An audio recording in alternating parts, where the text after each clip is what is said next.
नमस्कार, आपण पाहत आहात इंडियाचा आवाज न्यूज चॅनल. पैशांच्या वादाचा राग अनावर, शहापूरमध्ये चाकूने जीवघेणा हल्ला. शहापूर परिसरात भर दिवसा झालेल्या चाकू हल्ल्यामुळे मोठी खळबळ उडाली आहे.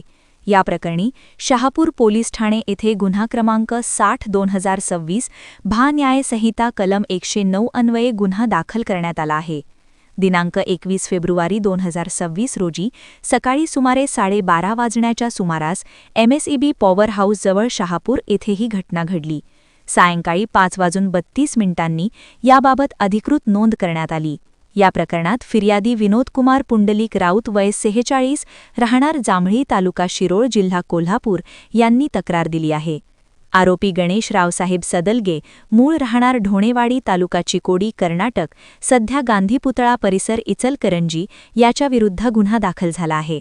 पोलिसांनी दिलेल्या माहितीनुसार आरोपी पूर्वी फिर्यादीकडे काम करत होता. कामाच्या कालावधीत पैशांच्या व्यवहारावरून दोघांमध्ये वाद निर्माण झाला होता. 20 फेब्रुवारी रोजी झालेल्या भांडणाचा राग मनात धरून आरोपीने दुसऱ्या दिवशी सुडाच्या भावनेतून हा हल्ला केल्याचे प्राथमिक तपासात निष्पन्न झाले आहे. वाद मिटवण्यासाठी दोन्ही बाजूंना एकत्र बोलावण्यात आले असताना आरोपीने अचानक चाकू काढत आज तुम्हाला जिवंत सोडणार नाही अशी धमकी देत राजू कांबळे यांच्या पोटात वार केला. त्यानंतर फिर्यादीवरही हल्ला करण्याचा प्रयत्न करण्यात आला.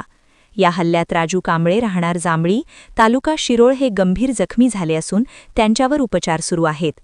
घटनेनंतर पोलिसांनी तत्काळ गुन्हा दाखल केला असून पुढील तपास पोलीस उपनिरीक्षक श्री कुटे यांच्या मार्गदर्शनाखाली सुरू आहे. या घटनेमुळे शहापूर परिसरात तणावाचे वातावरण निर्माण झाले आहे. अशाच ताज्या, अचूक आणि विश्वासार्ह बातम्यांसाठी आमच्या चॅनलला लाईक, शेअर आणि सबस्क्राईब करायला विसरू नका. अशाच ताज्या आणि विश्वसनीय बातम्यांसाठी आपण पाहत रहा इंडियाचा आवाज न्यूज चॅनल.